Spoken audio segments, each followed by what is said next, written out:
Hola, muy buenas noches. Para mí es un verdadero placer recibirlos en estos cuentos de la noche o noche de cuentos.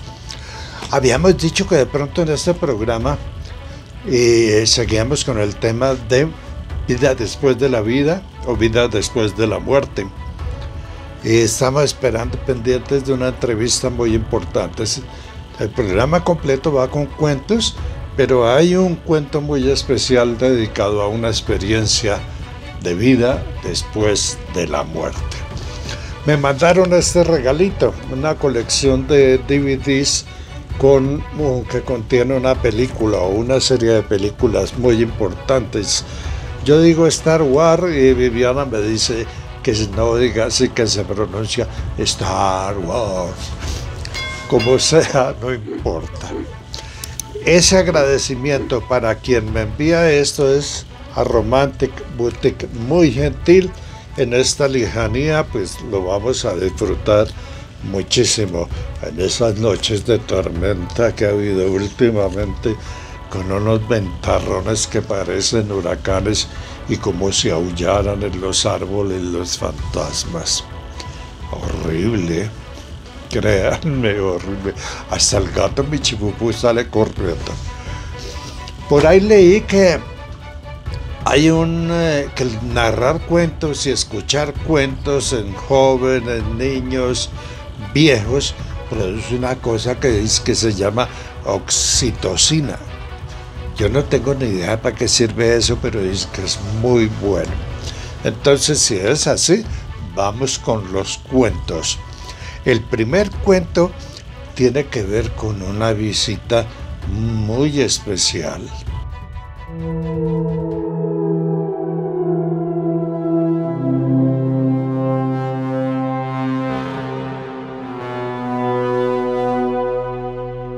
La muerte llegó de visita.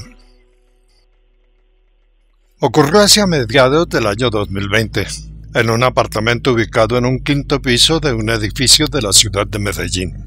María Isabel, una matrona paisa de 65 años de edad en ese entonces, a fuerza de cuarentena, por culpa de la peste que azotaba el mundo, vivía solita en su pequeño apartamento.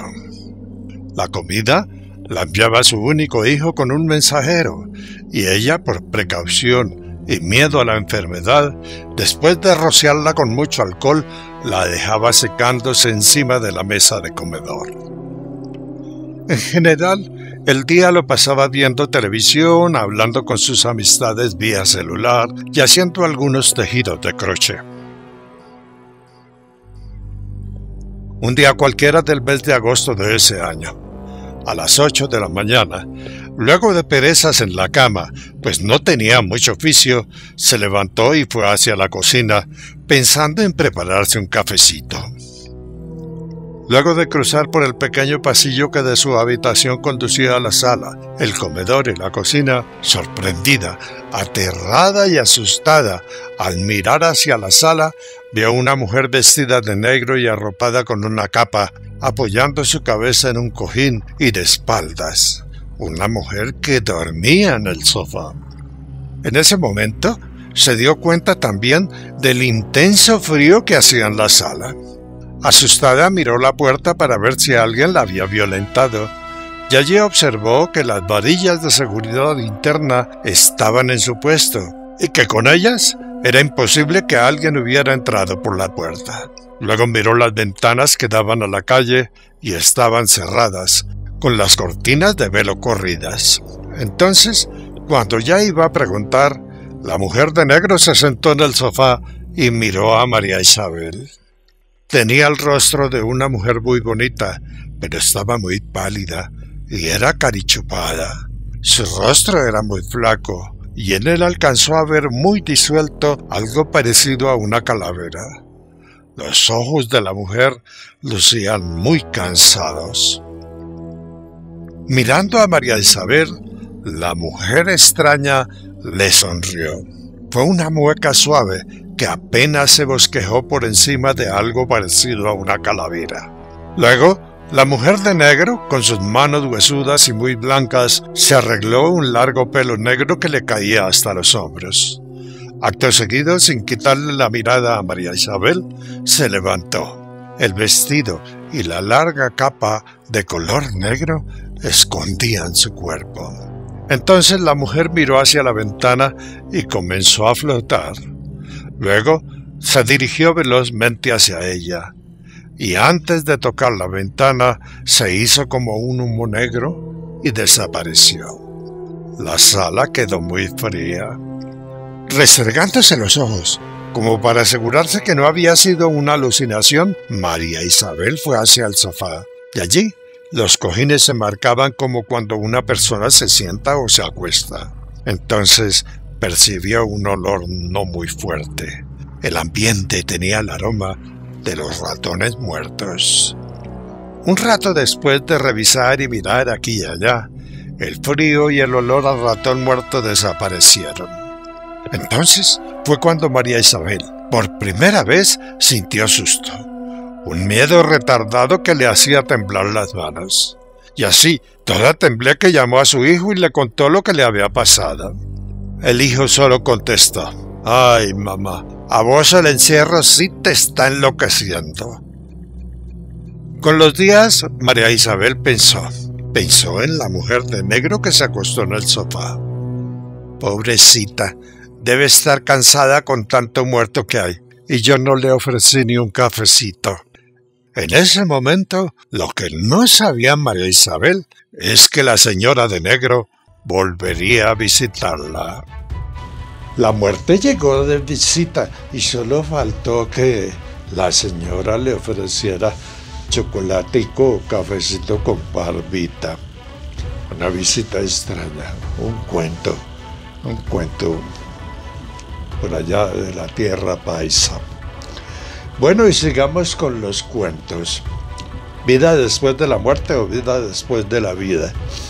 Una experiencia extraña, singular. Yo la convertí en cuentico para que no fuera tan dramática y tan diciente de todo lo que se hizo antes de que ocurriera la experiencia.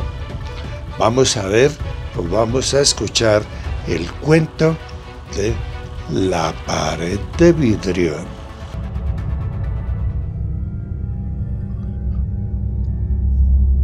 La pared de vidrio.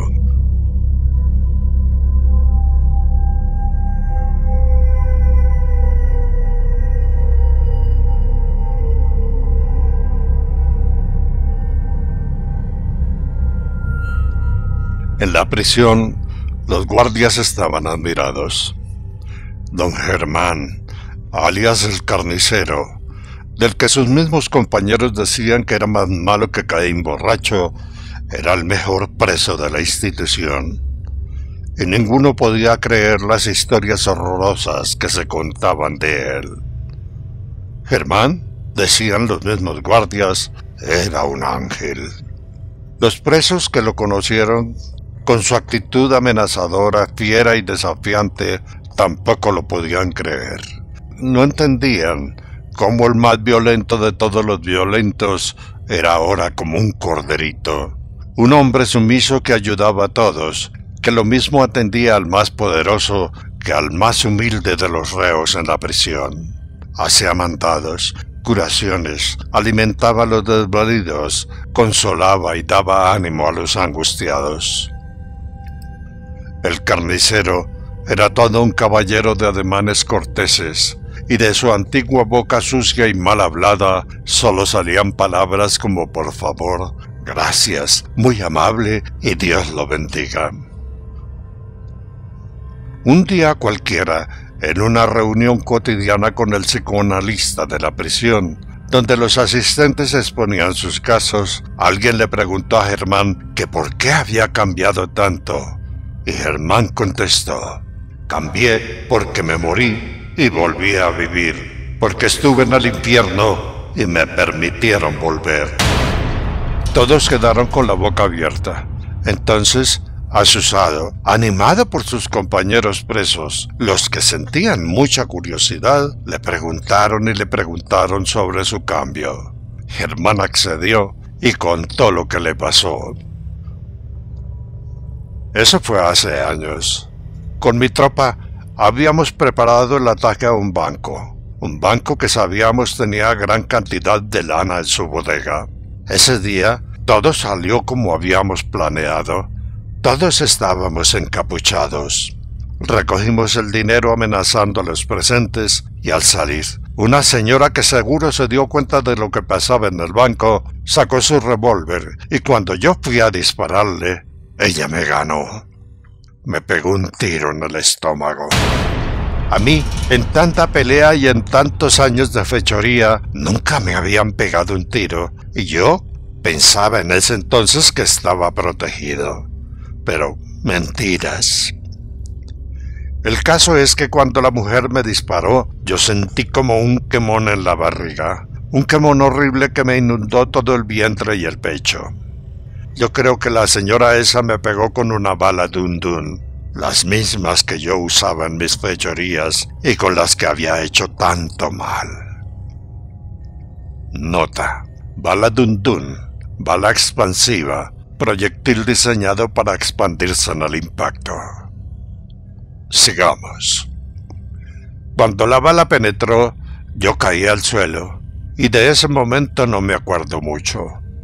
Lo último que recuerdo es que todo se fue oscureciendo como un bombillo cuando le bajan la corriente eléctrica. Fue un apagón lento, un apagón casi eterno, algo que me pareció a mí muy terrible. En ese apagón eterno, además del tremendo dolor en la barriga, yo sentí una angustia como nunca la había sentido. Entonces, el dolor desapareció y la angustia quedó. Mientras la luz se apagaba, frente a mí, vi los rostros de todos a los que yo había hecho maldades. Eran rostros inexpresivos, quietos, como fotografías. Una a una las caras fueron pasando, y lo peor no era que las viera. Lo más horrible es que cuando las veía, yo sentía el mismo dolor y angustia que ellos sintieron cuando yo les hice mal. Cuando las visiones terminaron, yo abrí los ojos. Las imágenes se fueron, pero yo quedé con la angustia. En ese momento, todo estaba oscuro, negro como el carbón. Los asistentes a la reunión de presos en sus asientos se escuchaban concentrados. Escuchaban las palabras de Germán.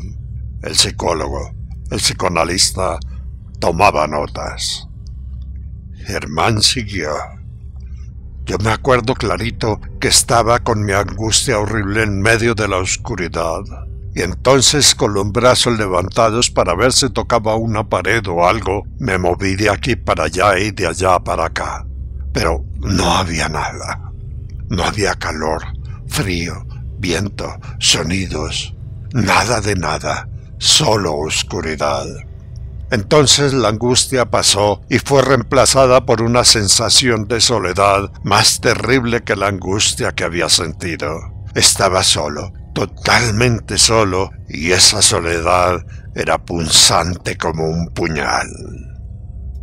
Entonces, invoqué los favores de mis santos y vírgenes preferidas, el favor de los ángeles, el favor de Dios, y nadie contestó. Era como si mis súplicas rebotaran contra la pared oscura.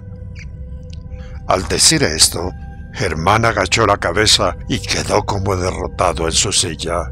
Los demás presos lo miraban en silencio. El psicoanalista tomaba nota. Luego de un momento, Germán el machote, el malo, el carnicero, levantó la mirada mientras sendas lágrimas escurrían de sus ojos. Después, Germán, tomando aire, prosiguió. Yo creo que nadie aquí en la tierra ha sentido una soledad tan terrible como la que yo sentí, como la que percibí en ese momento.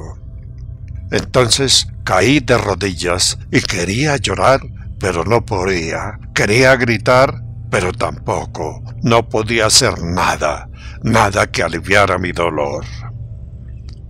Yo no sé cuánto tiempo pasó, pero aquello me pareció una eternidad. Entonces, muy, pero muy lejos, vi un punto de luz azul, y yo, con mi soledad dolorosa y punzante como puñal caliente en medio del corazón, caminé hacia ella. Avanzando como por entre un túnel, al fin llegué a la luz. Entonces noté que delante de mí había una gran pared de roca transparente como vidrio, una pared gruesa que me impedía el paso. Yo sabía que al otro lado podía aliviar mi dolorosa soledad, pero la roca transparente no me dejaba pasar. Entonces la golpeé para ver si se rompía, y aunque le pegué puños, patadas y empujones, no la pude destrozar. Luego de un rato, del otro lado apareció una figura borrosa, una persona iluminada que me miraba. Esa figura no manifestaba nada, ni ternura, ni compasión, ni rabia, ni acusación.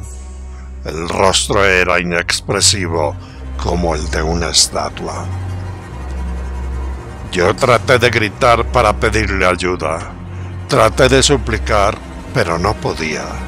La dolorosa soledad, más punzante que un puñal caliente en el corazón, me agobiaba por completo. Ya no podía ni siquiera llorar. Los reos presentes escuchaban atentos. Algunos ponían cara de angustia. El psicoanalista tomaba notas. Germán continuó. La figura del otro lado del cristal de roca en aquel túnel por largo rato me miró.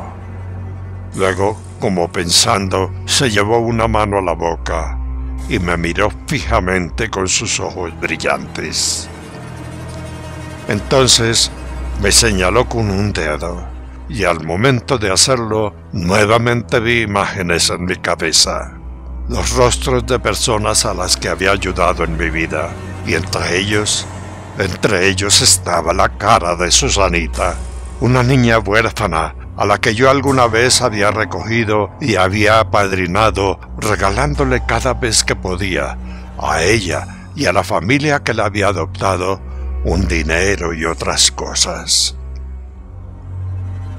Susanita era una niña a la que yo visitaba regularmente, una niña que me abrazaba y besaba como si yo fuera su papá. Cuando la imagen de Susanita se fue, el ser del otro lado del vidrio sonrió, y entonces el cristal, la roca transparente se rompió, se quebró en pedacitos y yo desperté en el hospital. Los reos en la pequeña asamblea lo miraban, y Germán, para finalizar, concluyó: lo que viví en esos momentos, estoy seguro no fue un sueño. Los médicos me dijeron que yo había muerto y que cuando me llevaban a la morgue, inexplicablemente había despertado.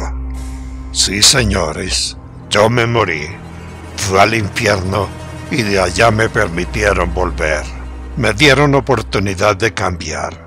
Aún me faltan 3 años de condena, pero me consuela que cada mes Susanita viene a visitarme y me da un abrazo y un besito en la mejilla.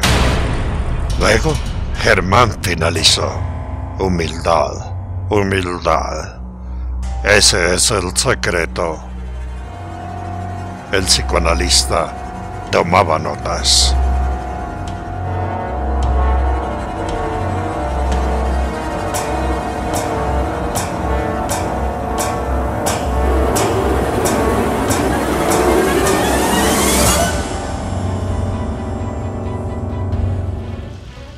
La pared de vidrio.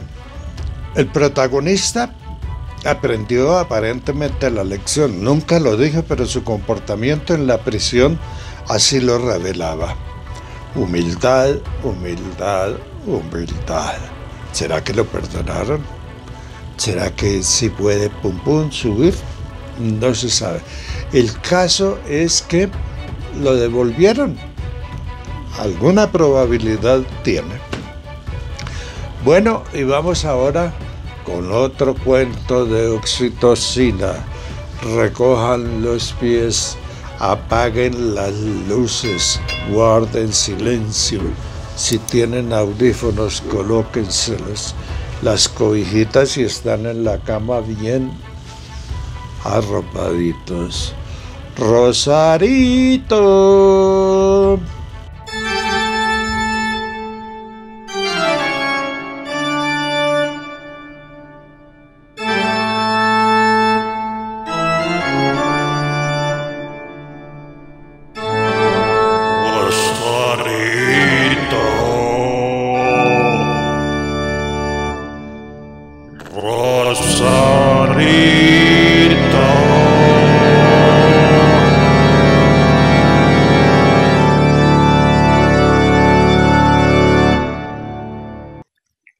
Los gritos de llamado hacían eco en todas las habitaciones.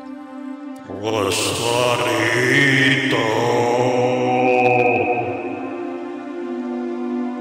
Rosarito.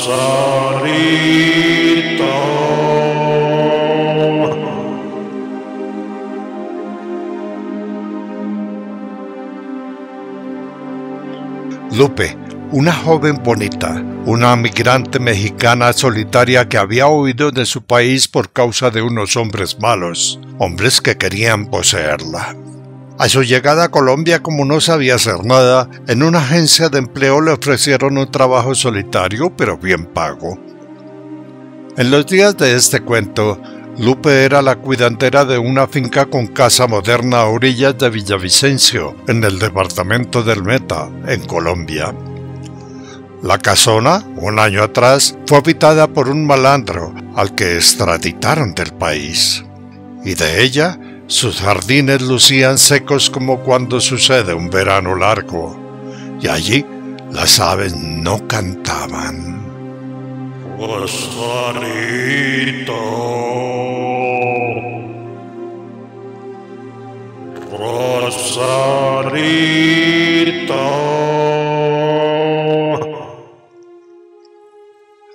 Al oír los gritos, el llamado extraño, esa noche Lupe se acurrucaba en su cama bien cubierta por las cobijas. Sostenía en su mano el machete que tenía como única arma y en la otra, apretando con fuerza una medallita de la Virgen de Guadalupe que colgaba de una cadenita en su cuello. Rosarito, Rosarito.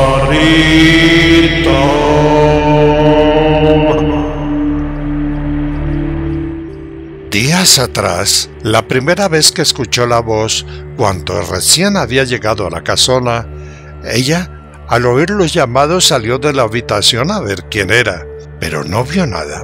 Aún así, prendiendo las luces y mirando aquí y allá, los llamados continuaban. Rosarito, Rosarito. No había nadie.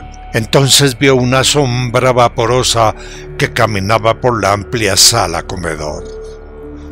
Rosarito, Rosarito. Pausa. La situación de los gritos y la sombra se había repetido igual durante esos primeros días de Lupe en la finca. Lupe estaba asustada y aunque quería irse de la casa no podía hacerlo por su mala situación económica y como le pagaban muy bien por cuidar, sabía que no podía renunciar. Sigamos. Rosarito, Rosarito.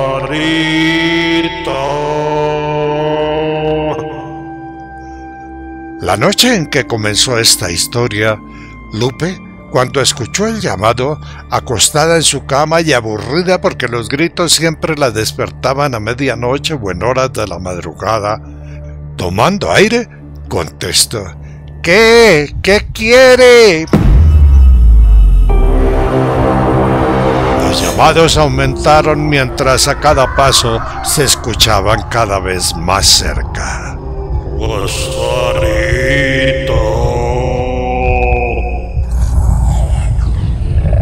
Rosarito.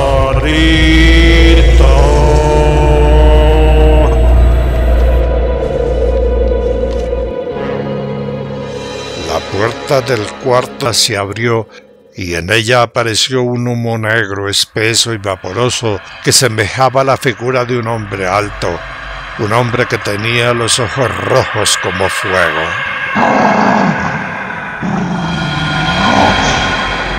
Por un momento, Lupita, la mexicanita, quedó paralizada, pero luego, reaccionando, mientras la figura negra y vaporosa se acercaba caminando como zombie, sacando fuerzas de donde no las tenía, cuando tuvo cerca al engendro, sacó su machete y de un brinco, saltando sobre la cama, lanzó un corte rápido hacia lo que parecía ser el pecho del humero.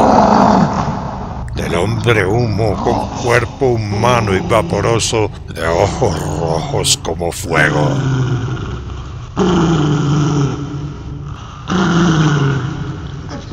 No pasó nada. El machete atravesó limpio lo que parecía ser el cuerpo de aquel humero vaporoso y negro. Y entonces la cosa, el engendro, la tomó por el cuello y como ahorcándola, la levantó en el aire.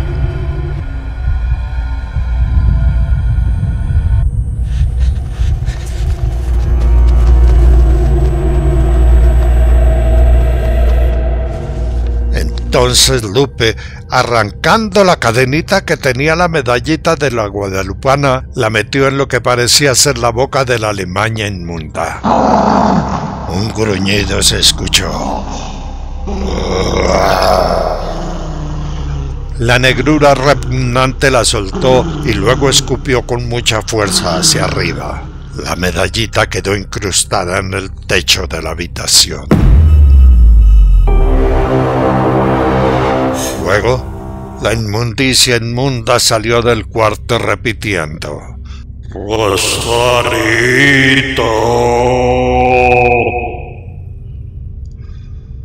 Rosarito.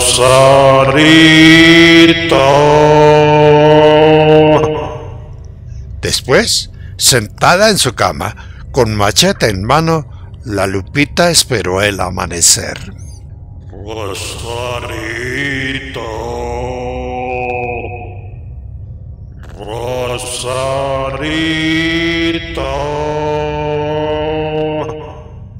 Al día siguiente, Lupe marchó a un puesto de policía cercano para poner el denuncio de que alguien estaba entrando a la finca. Cuando le contó al policía de turno lo que ocurrió, el agente, un joven recién graduado, no le creyó, y mientras Lupe hablaba, él sonreía burlonamente. Entonces, de detrás de Lupe se escuchó una voz femenina fuerte y recia. ¿De qué se ríe? Ponga atención. Atienda lo que dice la señorita, o quiere que yo lo casque, pedazo de inútil. El joven policía se puso firmes. Lupe se giró para ver quién lo había regañado y al hacerlo se encontró de frente con una mujer policía grandota, una morena de pelo recogido dentro del capiz de policía. Después, Lupe se enteraría que la mujer era la sargento comandante de la zona. Supo también que le decían la sargento Amansamachos. Sigamos. Después de saludar a Lupe cortésmente, la sargento Amansamachos le preguntó que qué pasaba, y Lupe, sin omitir detalle, le contó todo. La Amansamachos miraba muy seria a Lupe. Cuando la queja terminó, la sargento le dijo: «Tranquila, vaya para la finca y espéreme, que yo a eso de las 6 de la tarde voy a quedarme una noche con usted». Lupe se sintió aliviada y sonriendo agradeció con venias y mil gracias. Gracias, gracias, gracias. A las 6 de la tarde de aquel día, la sargento Amansamachos, cumpliendo su palabra, llegó sola. Llegó en su camioneta oficial de la policía. Luego de saludos y algunas meriendas que le ofreció Lupe, la sargento sacó su pistola automática del cinto. Luego quitó el cargador y finalmente lo desocupó. Las balas quedaron regadas en la mesa. Entonces sacó del otro lado de su cinturón un cuchillo y, cogiendo las balas una por una, les hizo una cruz en la punta, en el plomo de la bala. Después, tomando una a una las balas en la cima de plomo, en el punto de la cruz, con la punta afilada del cuchillo les hizo un hueco más o menos profundo. Después, sacó de un bolsillo en su chaleco de policía un frasco con gotero y nuevamente, una a una, colocó una gota de agua en los huequitos diciendo: «Es agua bendita». Al final, sacó un frasco con esmalte para uñas transparente y cubrió las balas como para que no se regara el agua bendita. Lupe miraba. Cuando las balas estuvieron secas en su esmalte, con cuidado las metió en su cargador y luego lo puso dentro de la pistola.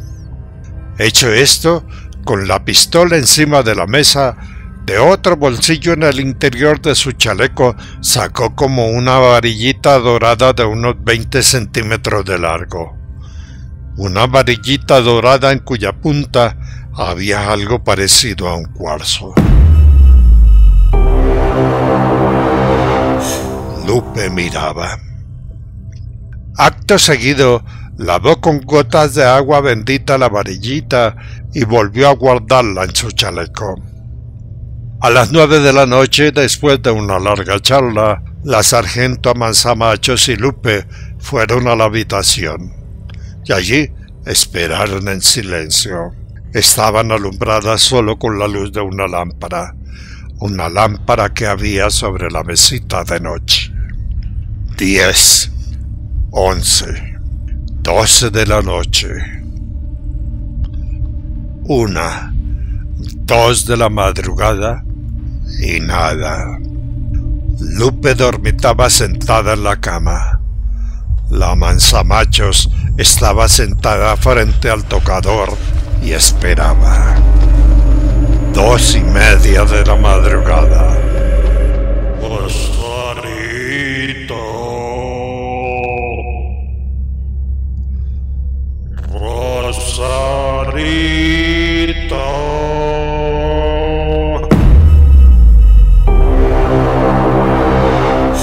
Lupe quedó alerta y la Amansamachos corrió a esconderse en una esquina del cuarto, parada frente a la puerta de entrada. Rosarito.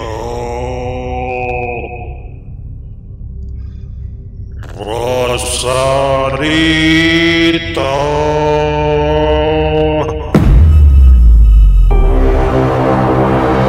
Entonces Lupe, como lo habían acordado con la sargento, dijo en voz alta: ¿Qué? ¿Qué quiere? Aquí estoy. Rosarito. Rosarito.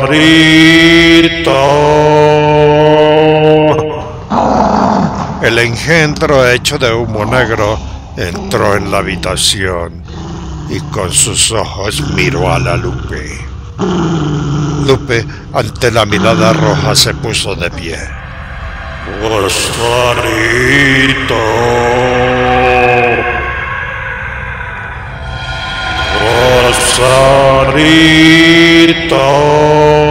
Rosarito. En eso, la sargenta Amansamachos salió de su rincón apuntando con su pistola a la bestia.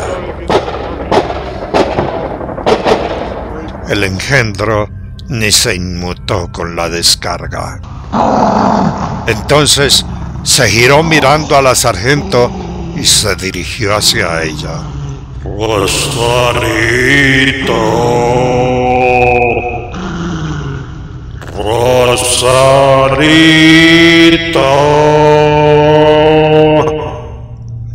Sin retroceder ni inmutarse, la mujer policía metió la mano en el interior de su chaleco. El engendro, llegando, la agarró por el cuello con sus manos negras de humo vaporoso y la levantó. Rosarito,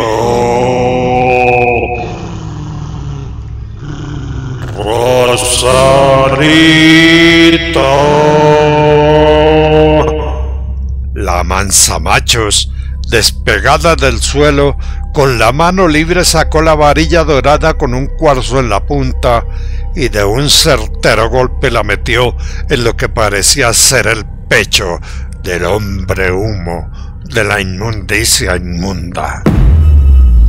El hombre humero gimió, retrocedió y se aplastó en el piso como cuando una persona cae al suelo. Cayó diciendo lastimeramente: Rosarito, Rosarito. Lupe corrió y prendió la luz del cuarto. El humo negro y vaporoso se fue disolviendo. Al final, el cuerpo de un joven desnudo se manifestó. La varilla con el cuarzo dorado en su punta seguía clavada en su pecho. Rosarito, Rosarito. Cuando finalmente el humo desapareció y el joven o la cosa o lo que fuera murió, la sargento sacó de su cuerpo la varilla dorada. Lupe miraba al joven de hermoso rostro a sus pies. Luego, las dos mujeres salieron del cuarto y la policía, llamada por radio, llegó y recogió el cuerpo. En el informe forense, el cadáver se clasificó como NN y en varias notas se aclaró que no tenía huellas y no tenía rastros de sangre o linfa alguna, y se dictaminó que la causa de la muerte era desconocida. El cuerpo no identificado se enterró en la fosa común del cementerio de Villavicencio. Lupita y la sargento durmieron en la finca durante 2 noches seguidas y no pasó nada. Con los días, los jardines reverdecieron y los pájaros volvieron a cantar en el patio. Lupita siguió sola y de vez en cuando la sargento a manzamachos iba para visitarla. Rosarito, Rosarito,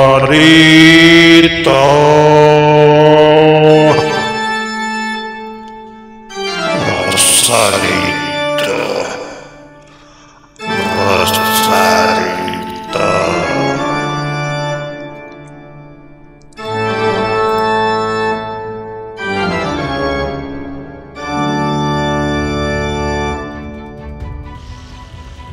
Monstruos, engendros, inmundicias inmundas y otro poco de cosas con la sargento a manzamachos. ¿Cómo diría esa señora terrible?